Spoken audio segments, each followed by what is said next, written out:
First, a welcome, as always, to our YouTube audience, whether you're listening or watching and listening. Great to have you tuning in. And then, once again, I'm so grateful to be privileged to stand in this spot, which has such history and meaning for me and so many. And so welcome, especially those of you who are at chapel for the very first time, and those of you who may be watching on live stream. We still have seats in the room if you want to come down, and we'd be happy to have you.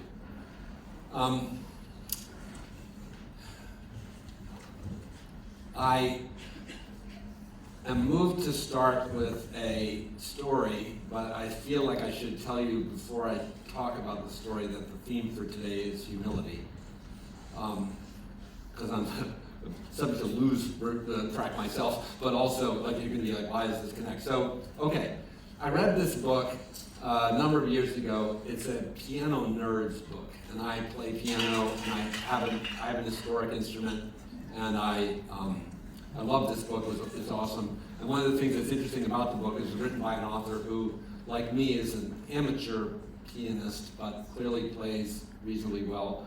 And his story, it's great. I'm trying to remember the title of the book. Anyway, very specific purpose of recalling this particular book is that this student of piano goes to a master class in Paris, nice spot to be in a master class, and one of the other students is playing a class of music for the master class facilitator, the teacher, and skips the repeats. And I don't know if you even understand how classical music is often structured, but a lot of classical music pieces, when you're a piano player, you learn them, and they're 2, 5, 6, 8, 10, or 50 pages long, and there are these little black, dots and all these instructions on this stuff that if you don't know how to read music, it looks completely like it might as well be Arabic or Chinese or Sanskrit. But as my friend Marty points out, it's a language. It's a written language, and those who know how to read the language can read the language. And one of the markings that can happen on this beautiful form of musical notation is a thing called a repeat, which means, quite obviously, that once you've gotten to this point in the music, you go back to where you were before. It's like restating. And most of us know this. We sing the music along the radio, and all of a sudden the chorus comes, and you're like, oh, so we repeat sections of music all the time. But as a novice and even intermediate piano student, I will confess that I have skipped repeats tons of times. One of the preoccupations I have when I'm learning a piece of music is to get it right. And so I'm constantly like missing notes, or I don't know how to play this thing in the right rhythm or whatever. I'm very oriented towards the technical details of the notation, what it's telling me to do. And it can take a very, very long time to become sufficiently familiar with a piece to not, for me, be bogged down in the interpretation and execution of the notation. But you can get there. In fact, I have a couple of pieces of music that I've been playing for 50 years, and one of them comes to mind. And I am happy to say I still enjoy playing this particular piece of music, and when I play it now, I don't need to think about the technique. It's really, sadly, for my illustration purposes, doesn't have any repeats in it. But if it did, the question would be, would I play the repeats or not? And in this particular book, the teacher is like, I noticed you didn't play the repeats. And the guy goes, yeah, they're just repeats. And the teacher went like down the person's throat. The repeats are there for a reason, and you will play the repeats. Like, sorry for anybody German in the audience, but like a very authoritarian like comeback. And sometimes music teachers can be really strict that way. And I love that because I only read the book a few years ago, and what I started realizing was that the repeats offer the musician an opportunity and offer the listener an opportunity to explore material that has already just been stated a second time. So if I were to grab a text, which you're going to hear some text, and if I read a text and then read it to you again, you hear the second reading differently than the first. And the rendering of the section of the piece a second time for the performer is different than the first. It comes out differently. I also enjoy improvisation, and I learned a fair amount about jazz. And people say, oh, jazz is so different than classical, but one of the differences between jazz and classical as a piano player is the degree of interpretive freedom. It's true, as a jazz player, you have a greater degree of interpretive freedom. But one of the things I've come to realize is that actually the classical musician, within the constraints of holding to the script on the page, has an almost infinite amount of interpretive freedom as well. There's just so much, and the piano less so perhaps than like the violin or whatever. The piano is basically a drum, if you didn't know. That's a percussion instrument. And so, you know, you can hit it loud or soft, but you can't like our vocalist just did, bend a note.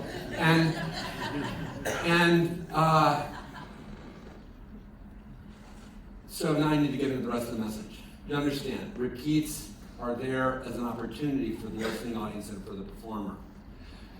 Humility. Humility is a central issue in the 12-step frame of how people approach support for their addiction recovery. And I'm going to keep that in the back of my mind as I keep wandering through an outline that I have in my head. So when people are trying to free themselves from the bondage of addiction, and we use the example of alcohol, but we mean to generalize it. So if you're struggling with other substances or gambling or shopping or internet or sex-related issues or whatever, please generalize to whatever it is that you or your loved one is entrapped with, or maybe the several things that way that addiction manifests. When that entrapment first ceases, right, and a person goes, we use, you know, a cold turkey. They're in the immediate abstinence interval. The 1939 document that is crucial to the emergence of the recovery movement, AA's big book, Alcoholics Anonymous, has a 3-word description that turns out to be really helpful and is often cited in Alcoholics Anonymous meetings. I know this because I'm a person in long-term recovery and I've gone to thousands of AA meetings. And I've heard people mention this phrase often. So when a person in alcohol, misery suddenly ceases to stop from the consumption of the alcohol on these absurd quantities and frequency basis, they experience, by Bill Wilson's testimony, restlessness, irritability, and discontent. I see some heads nodding. There are people in the room who have heard the condition of the alcoholic without alcohol is by nature restless, irritable, and discontented. You might wonder about that, but I kind of think it's like the baby and you take the bottle away. Right? This is, and I don't mean to infantilize the patient here, but the shoe fits, right? So there's, and the extreme of restlessness, irritability, and discontent is tantrum, right? And I've seen them, and I've probably exhibited a certain amount of that, like close to tantrum discontent myself. There's like a middle range, which is somewhat like the Eeyore and Krabby, the curmudgeon.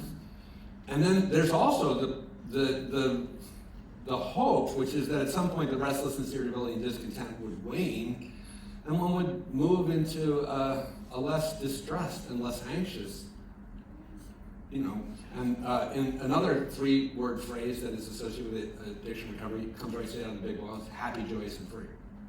So I want to get from restless, irritable, and discontented to like cruising, right? Like my recovery is wonderful and it's full of joy and blessing and promise. And it doesn't mean that the person who has the happy, joyous, and free dynamic going on is immune to the sufferings of our human existence. It does not mean that.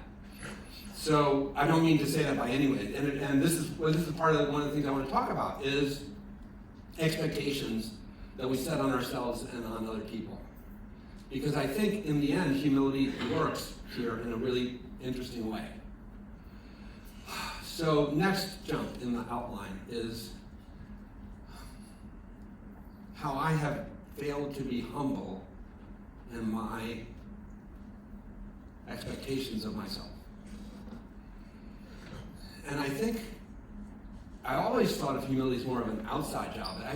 I'm like, my reflection this week, it brought me to realize, for me, first, I'm going to address it as an inside job.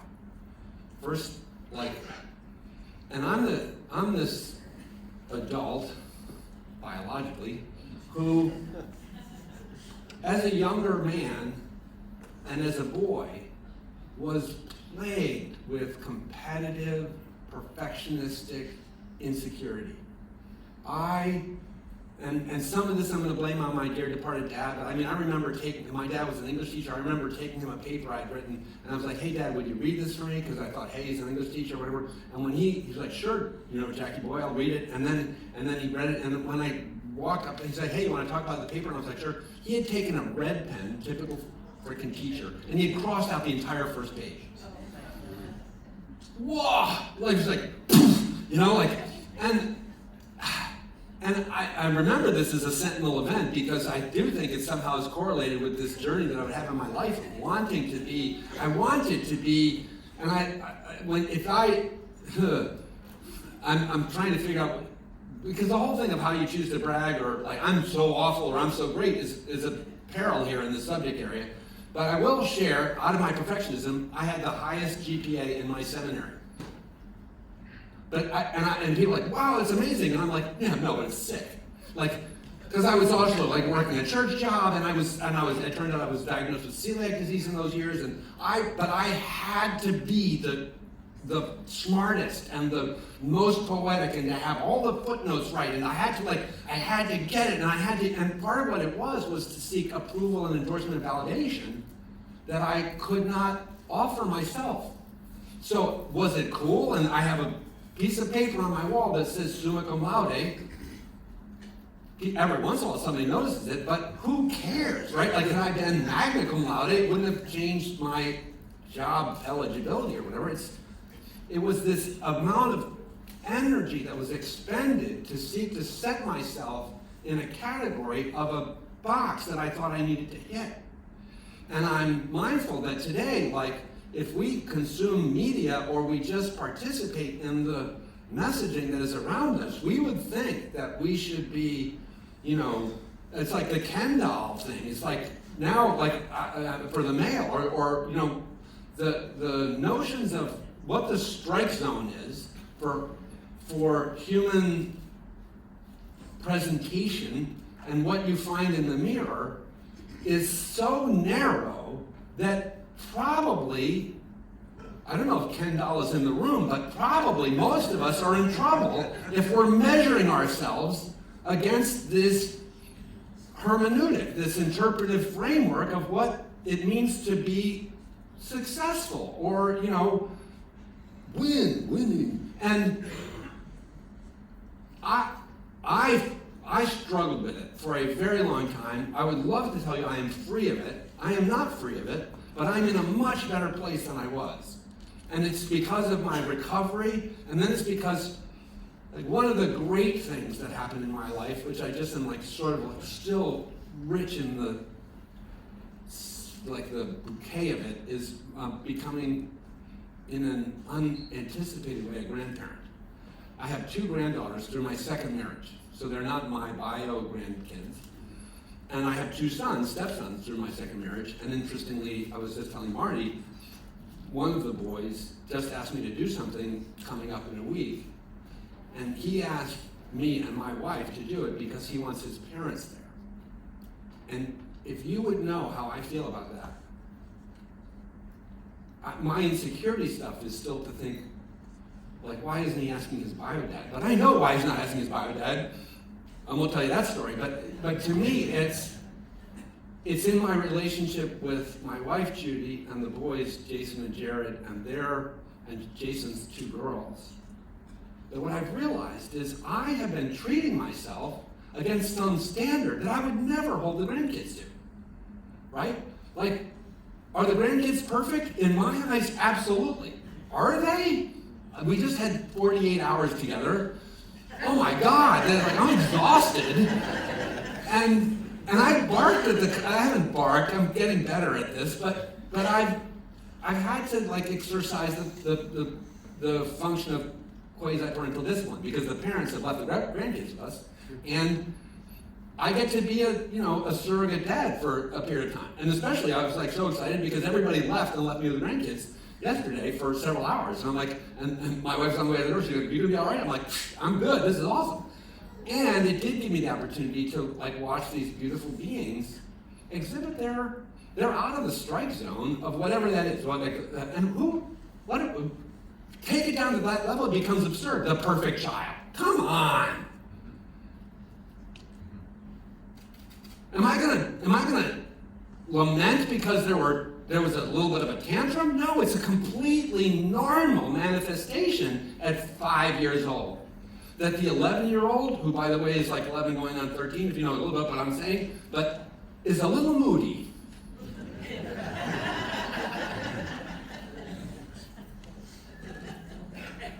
Should I like shame her for that? Oh, that would be a really wise move. But here I am looking in the mirror, and I'm like, whoa, Jack, you didn't get my GPA was, this is so embarrassing that I still know it, 3.97. And it bothers me there wasn't a 4. Pathetic, right? Just ridiculous. And then, let me quickly try to point out that there were 2 other messages, which would take a whole freaking hour if I did the whole thing. But one is about how we treat one another, because I think this really becomes associated with humility is that I then translate my perverse adoption of inappropriate expectations of myself onto other people. So I start comparing myself to the Ken dolls and the Barbies and so like if the neighbor is going off to 10 days in some blissful blue water place, I can start going, ugh, I'm not providing that for myself and my family, so I'm not enough. And then it's the jealousy and envy piece, but also then, like, when I can be a complete jerk when I see somebody who like provides what I think of not substandard service. As nice as I think I am as a guy, every once in a while I'm a complete jerk in those kind of instances where I'm like I'm in the rental car line at the airport and I'm waiting to get the rental car and it takes an hour to get to the desk and then the person says, oh, we don't see your reservation. And I'm like, right? And then I have to do I have it in me to recognize first of all this is not them not doing it to me and whatever. And so my last thing I wanted to also talk about, I had a lot more to say about that, but the other thing I wanted to talk about was faith in God. And I think that where I went with that in thinking about humility is dogma. And that people in the journey of seeking faith are invited to understand teachings of different traditions. And I think that's awesome. But then one of the things that gets debated within the tradition is the right interpretation, the accurate interpretation. You're a proper Christian if you only believe this, or you're a proper, and we have politics, you're a citizen properly if you only vote this way or whatever. And there's a lack of gentility, there's a lack of humility, there's a lack of grace being extended to the notion, it makes me so sad when I see this, the religious zealot of the Abrahamic faith tradition, whichever one it is, pick it, Judaism, Islam, or Christianity, that is ready to go to war over the supposed errors of their cousin, their fellow, their sibling member of a tradition. The Abrahamic faiths are all cousins of one another, and yet the amount of dead bodies over the millennia from the truly, in fact, territorial wars, they're not really dogmatic wars, they're really economic and territorial wars, but they use this idea of right doctrine as an excuse. And it doesn't reflect well on us as a species. That's what I'm going to say. It doesn't reflect that. Yeah. That's how I feel about this. So,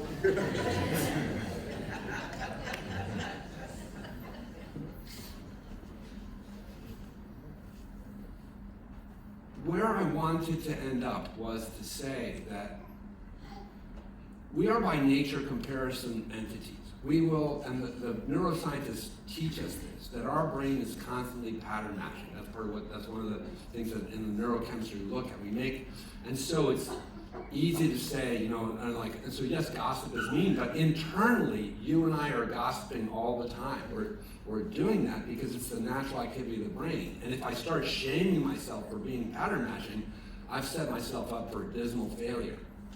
But I do have a choice about whether the next step from comparison is to find fault or to celebrate difference. And that's where I really want to go. I had some interfaith training, and there was a creed in this interfaith school that I went to that I don't think I understood as deeply as I had this week, which was their creed was never instead of, always in addition to.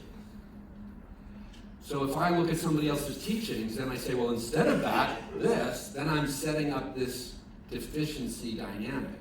But if I say in addition to that, this, then I'm allowing difference, right? And, you know, the level of expectation, I'm reminded of a guy that used to go to the meetings I used to go to in my early AA days. And he was a hardcore atheist, which was awesome, and I learned so much from him. But one day he jokingly said to me, Jack, you want to know the secret to serenity? And I said, yeah. And he said, lower your expectations. Nobody thinks it's funny, but I thought it was sadly funny. But I think it's really wise, actually. I think it's like, I think I thought it was funny because it was all too true.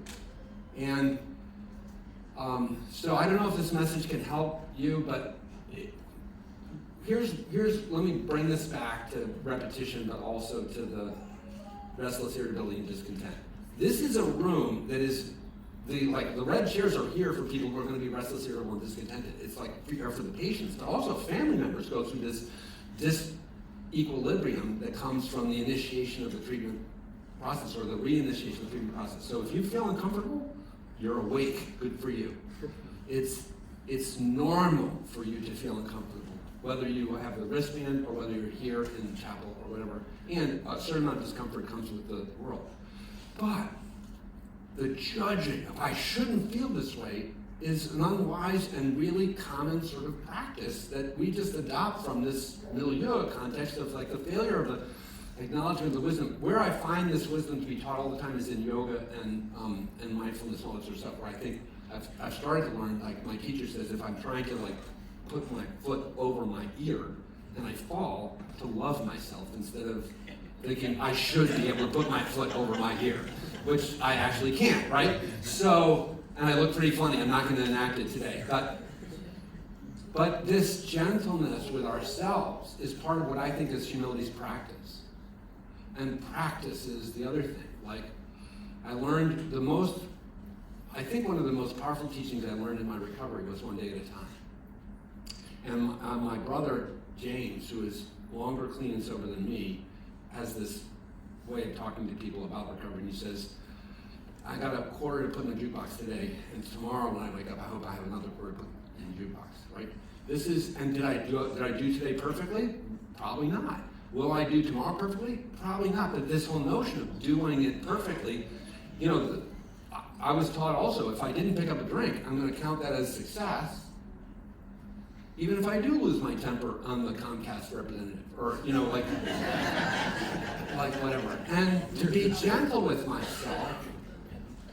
A piece of this message I didn't even really say, and then I will yield to the other things which I'm so excited for us to hear, is neurodiversity. Like, I think this message has the potential of being really significant for people who see themselves as different because they have been told they have anxiety, they have depression, they have bipolar, they have attention deficit, or they have obsessive compulsive traits or whatever, as if, it's like implicitly, and the psychologist who offers the diagnosis is like, we're meant to be helpful to you, but unfortunately, when you receive those diagnoses, you're like, rah! Because what's being happened, what you can't help but do is sort of say, oh, I'm outside of this neurotypical frame. And there's an implicit, like, I figure I should pull myself in. When if that was my 5-year-old granddaughter and you started doing that to her, you would get a Comcast representative reaction on me, right? Like, I will defend her right to be mopey, miserable, cantankerous, and if you call it depression, I'm like, no, not yet, right? Not until the acuity of it is sufficient over a long enough period of time to demonstrate, and not until the person awakens themselves to the desire to find a different way of coping with who and how they are. So I do want to learn how to play the piece better, and every time I get to play the piece, I start to understand what its nuances and variability are. But the whole notion of did I play it right or wrong is so subjective that it's better for me to ask the question, did I play it well? Did I find it meaningful for me? What happened? I was thinking about that when you were singing. I thought you sang well, right? You sang really well.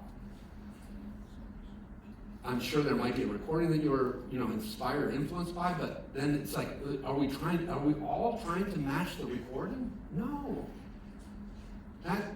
That's a failure of our understanding of what shared communal art would be. And life is art. So, wouldn't it be awesome if we could just lower the expectation level? Wouldn't it be like a really helpful thing? And as you navigate into this world of recovery, for those of you who are new to the Caron world, and for those of you who are back in the process of treatment, restarting your recovery, this could be a really big change, game changer for you. If you were like trying to hit the strike zone, and of course one of them is abstinence one day at a time. Many of us struggle more than others to stay abstinent one day at a time. It's important not to beat yourself up too much if you're not able to maintain it on any given day. Just stay in the journey of it. But humility. We are not the images that we are offered to measure ourselves against. And we will probably never be. And we have a choice to either love ourselves as who we are, or to be in a constant state of disappointment, shame, and criticism of one another. I know which way I want to go. And yeah, no, it's better that way. I'm so glad that little one was here today. God bless you all. I love you. Thanks so much. Thank you.